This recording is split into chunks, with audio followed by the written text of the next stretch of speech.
2002년 6월 25일 인천광역시 강화군 화도면 사글리. 전날 밤부터 바닷바람이 거세게 불었던 탓인지 이날 아침 해변은 인적이 거의 없었다.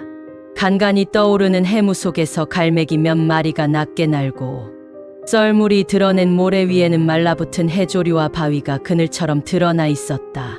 그리고 그곳 사람의 발길이 뜸한 모래밭 한가운데에 그것이 있었다. 낚시하러 온 남성은 처음엔 그것을 쓰레기 봉투나 불에 탄 그물 조각쯤으로 생각했다. 그러나 가까이 다가가며 그는 멈춰섰다. 불규칙하게 벌어진 손가락, 타다 남은 피부 조직, 드러난 치아. 그건 인간이었다. 한 여자의 시신이 알몸으로 모래 위에 누운 채 일부는 검게 그을린 상태로 방치돼 있었다. 곧바로 신고가 접수됐다.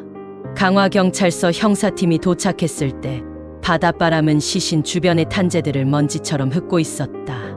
여자의 몸은 불에 심하게 그을렸으며 손목과 발목에는 노끈으로 묶였던 자국이 선명히 남아 있었다. 신체는 일부가 훼손돼 있었지만 급하게 처리된 흔적이 아니라 마치 고의적이거나 계획적으로 조작된 듯한 느낌을 주었다. 주변에는 휘발유통, 타다 남은 옷까지, 라이터 하나가 널브러져 있었다. 마치 누군가 불태우기 위한 준비를 하고 그대로 두고 떠난 듯했다. 현장에는 신분증도 없었고 시신에서 나올 법한 열쇠, 반지, 지갑 같은 개인 물품은 단 하나도 발견되지 않았다. 그 어떤 흔적도 그녀가 누구였는지를 말해주지 않았다. 경찰은 그녀를 임시로 강화도 무명여인이라 부르기 시작했다.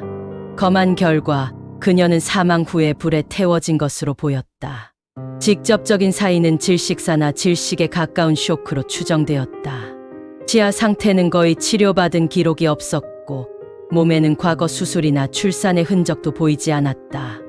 연령은 40대 중후반, 키는 160cm 내외. 하지만 지문은 신원조회 데이터베이스 어디에도 일치하지 않았다. 수사팀은 전국 실종자 명단, 병원 기록, 정신병원 수용시설의 퇴원자 명단까지 모두 뒤졌지만 해당되는 사람은 아무도 없었다. 이 여자를 아무도 찾지 않는다는 게 이상하지 않나. 한 형사가 그 말을 꺼냈을 때 팀 내 분위기는 이미 가라앉은 상태였다. 피해자의 이름을 알 수 없다면 그녀의 삶이 어떤 것이었는지도 알 수 없다. 그런 사람은 사실상 이 사회에 존재하지 않았다는 것과 다름없었다. 그녀가 죽은 시간은 6월 24일 밤에서 25일 새벽 사이. 강화도 해변은 외지인도 쉽게 접근 가능한 장소지만 그렇게까지 외진 곳에 시신을 유기한다는 건 범인이 이 장소를 미리 알고 있었거나 강화도에 연고가 있는 사람일 가능성을 암시했다. 혹은 일부러 외진 섬으로 피해자의 시신을 옮겨와 유기한 것일 수도 있었다. 현장에서 채취한 DNA는 오랜 시간 보관되어 있었고 훗날 여러 차례 재분석되었지만 그 어떤 용의자와도 일치하지 않았다. 도로 CCTV도 목격자 진술도 없었다. 오직 남아있는 건 태워진 여자와 모래 위에 찍힌 희미한 타이어 자국 몇 개, 그리고 희미하게 탄 향 같은 냄새뿐이었다. 수사팀은 몇 가지 가설을 세웠다. 첫째, 피해자는 가정폭력 또는 데이트 폭력의 희생자일 가능성. 사망 전 옷을 찢긴 흔적과 결박 자국, 불태운 흔적은 분노나 관계 갈등에서 비롯된 것으로 보였다. 그러나 문제는 그녀의 신원을 알 수 없기에 그 어떤 연인도 남편도 특정할 수 없었다. 둘째, 피해자는 성범죄의 피해자일 수 있음.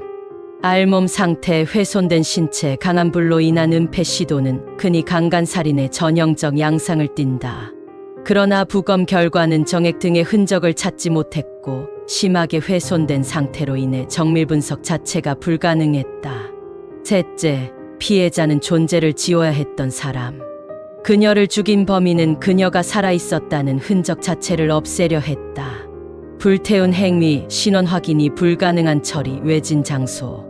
이는 누군가에게 위험한 비밀을 알게 된 제3자일 가능성도 있었다. 혹은 이미 사회에서 고립된 상태였기에 아무도 그녀를 찾지 않았던 걸 수도 있다. 성매매 피해자, 불법 체류 외국인 혹은 가출자일 가능성도 제기됐다. 하지만 가설은 가설일 뿐이었다. 시간이 흘러도 누구도 그녀를 찾지 않았다. 가족도 친구도 동료도 없었다. 시신은 강화군 납골당에 무명이라는 이름으로 안치되었고 경찰서에 남아있던 그녀의 시신 사진은 세월의 발에 흐릿한 색을 띠기 시작했다. 그로부터 10년 그리고 또 10년이 흘렀다. 한때 미제 전담팀에 배정되었던 형사는 퇴직 후에도 이 사건을 잊지 못했다. 그는 퇴직 후 인터뷰에서 이렇게 말했다. 그 사건은 이상했어요. 누군가를 죽인다는 건 흔히 감정의 끝에서 벌어지거나 이익을 위해 벌어지잖아요. 그런데 그 여자는 누군가의 분노나 돈과도 상관없는 죽음 같았어요. 오히려 존재 자체를 없애기 위한 기계적인 삭제처럼 느껴졌습니다. 그는 마지막으로 이런 말도 덧붙였다. 강화도의 그 백사장에 가면 바람이 참 묘하게 불어요. 조용한 듯한데 어딘가 서늘한 느낌이 있죠. 마치 누군가 거기 누워 있었다는 걸 알고 있는 것처럼. 2025년 현재 사건은 여전히 미제로 남아있다. 그녀의 이름은, 얼굴은, 가족은, 살해 동기는 모두 공중으로 흩어졌다.